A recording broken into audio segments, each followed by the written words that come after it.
So we're here on Schizo Vlog, and this is my applicant's copy of the voucher malabo sa PP Santa Mesa. Yan. So there's my name. So pupunta ako ngayon sa land bank kasi magbabayad ako ng application fee, which is 500 pesos. Yan.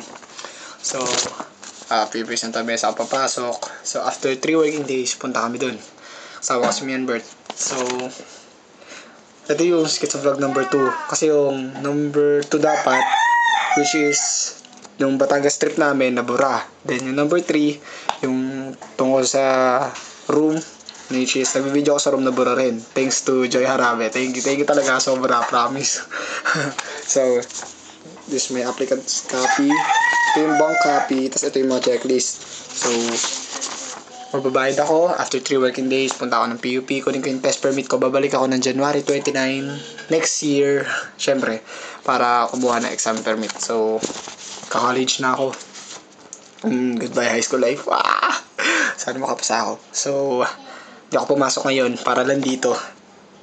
Pero sa totoo lang, pwede naman talaga ako pumasok. Ayoko na talaga. Joke lang. So shoutouts sa mga barkada ko, Hanager, Mianbert, and Jeline. Roy, sensya na pala sa string, bayaran ko bukas. And most of all, baby Ash. Hi Ashley, love you, miss you. So this is Schizo Vlog, we're signing off.